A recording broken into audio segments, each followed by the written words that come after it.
May 29, 1453, the day an empire died. From the highest tower of her fading palace, a 15-year-old Byzantine princess named Theodora watched the impossible unfold. The ground trembled beneath the thunder of Ottoman cannons as centuries of proud walls crumbled before her eyes. The city that had stood as the heart of Christendom was falling, stone by stone, scream by scream.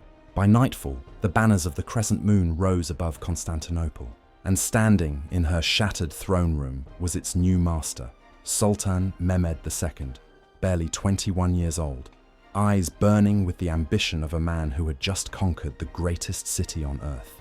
But what happened next wasn't the brutal slaughter history might lead you to expect. In the next 72 hours, the Sultan would make a decision about Princess Theodora that would blur the line between mercy and manipulation. A decision so shocking that even the empire's chroniclers tried to erase it from the record.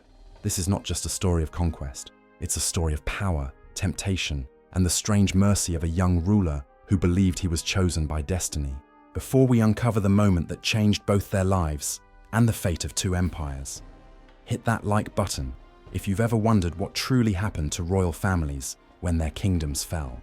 Because what's coming next will destroy every myth you've ever believed about medieval conquerors. And tell me in the comments, if you had just taken a city after a 57-day siege, what would you do with its last princess?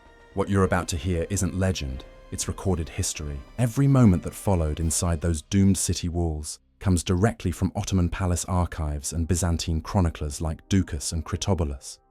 Names that scholars once dismissed, until newly uncovered manuscripts exposed the truth buried for nearly 6 centuries. In the spring of 1453, the oldest Christian empire on earth was breathing its last.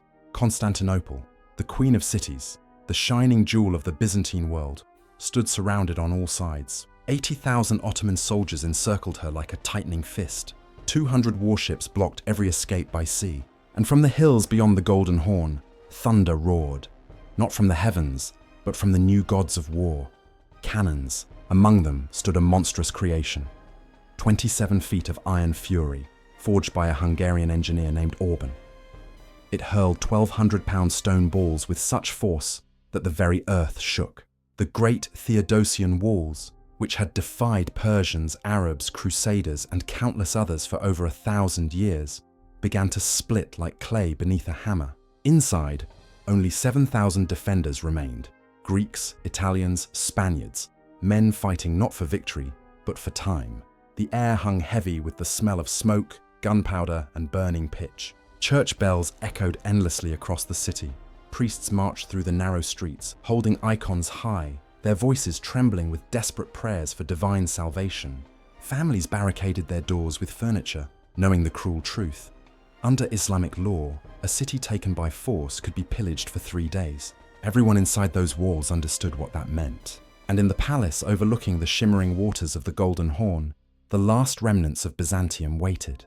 Emperor Constantine the Phangsthines, Palaiologos, 48 years old, childless and determined, knew he would die with his sword in hand.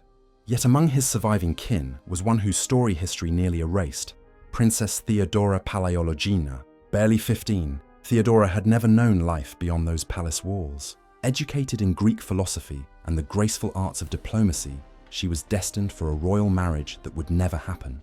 Chronicles describe her as delicate in build, with dark, thoughtful eyes, fluent in Greek and Latin, gifted in music and poetry. She should have been thinking of gowns and betrothals. Instead, she listened to the sound of her world collapsing outside her window. All she wanted was what every daughter of a dying empire longs for: one more day of peace. What she feared most was becoming one of the countless captives divided among soldiers as trophies of conquest. But her destiny would not be decided by Ottoman law alone. It would be shaped by the mind of a young ruler wrestling with ambition, identity, and legacy. Across the battlefield, Sultan Mehmed II, only 21, watched the siege with restless intensity. He was no stranger to power. Crowned at 12, dethroned at 13, restored at 19, he ruled now with something to prove. European courts mocked him as the boy sultan. His own generals doubted his strength. And in the shadow of his father, the great Murad II, Mehmed burned to carve his own name into eternity. Contemporaries described him as short and broad-shouldered, with sharp features and eyes that seemed to pierce through silence. He was a scholar as much as a warrior, fluent in Turkish, Arabic, Persian, Greek, Latin, even Hebrew. He read the campaigns of Alexander the Great, like sacred scripture, and kept the text beside his bed as others might keep the Quran. Mehmed didn't just want to conquer Constantinople, he wanted to inherit Rome's mantle, to fuse East and West beneath one crown. His advisors warned him that failure meant ruin. His soldiers were weary, his treasury strained, feeding 80,000 men for 55 days, keeping 200 ships afloat, paying miners, engineers, and mercenaries. All of it weighed upon him like a throne of iron. Yet behind his steel resolve, something deeper drove him. A hunger not just for conquest, but for validation. And when those cannons finally tore open the heart of Constantinople, fate would bring him face to face with the very symbol of the world he had just destroyed, Princess Theodora. Everything now depended on the walls and on what happened once they fell.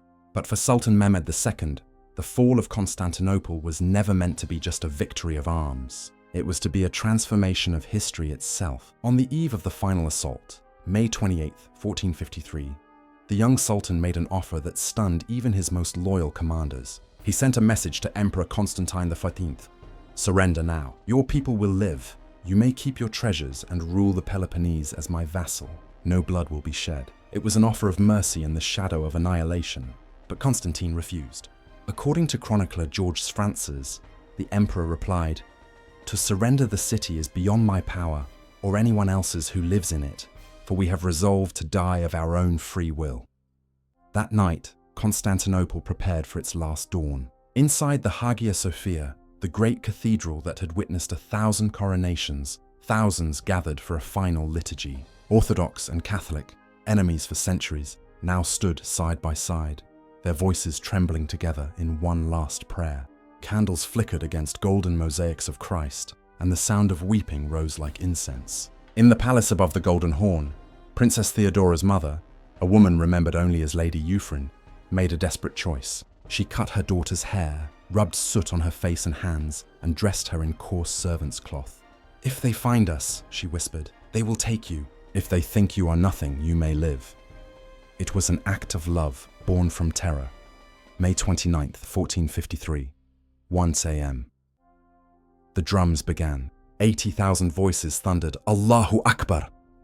So loud, chroniclers claimed, the ground itself seemed to shake in reply. The assault began in waves. The first, irregular troops, little more than expendable men, surged forward and died by the hundreds. The second, disciplined Anatolian soldiers, pressed harder, scaling ladders into flame and arrow fire. And the third wave, the Janissaries, Mehmed's elite guard, struck like a spear through the heart of the city. At dawn, disaster struck the defenders. Giovanni Giustiniani, the Genoese commander who had held the walls for weeks, was pierced through the chest by an arrow. Carried away bleeding, his men lost hope. They saw their leader leaving and broke formation. The Ottomans saw their chance. At a small postern gate known as Kirka Porta, a door usually locked, someone forgot to close it. A single Ottoman soldier, Ulubatli Hassan, spotted the gap. He charged through with 30 men and raised the crescent banner on the inner wall. That moment shattered the defenders' morale. Emperor Constantine, seeing the inevitable, threw off his imperial regalia and shouted, "The city has fallen, yet I am still alive." Then he plunged into the melee, sword in hand, and was never seen again. By 8 a.m., Constantinople was lost. What followed was the nightmare every citizen had feared. Under Islamic law, a city taken by storm was allowed 3 days of plunder, and for the next several hours, the Queen of Cities drowned in chaos. Homes were torn apart, men were cut down in the streets, women and children were rounded up in chains. Fires spread across districts that had stood for 1,000 years. The Hagia Sophia, once the most sacred sanctuary in Christendom, became a prison. Ottoman troops stormed its doors, dragging priests from the altar, selecting the strongest captives and the most beautiful women for their spoils. Historians estimate that between 30,000 and 50,000 people were enslaved that day. Constantinople, once home to 300,000 souls, became a landscape of smoke, screams, and blood. By mid-morning, the imperial palace fell. Soldiers stormed its marble halls, ripping down mosaics, smashing icons, hunting for members of the royal family. Princess Theodora, hidden in a storage room behind amphorae of olive oil, Listen to the sound of boots and screams. The palace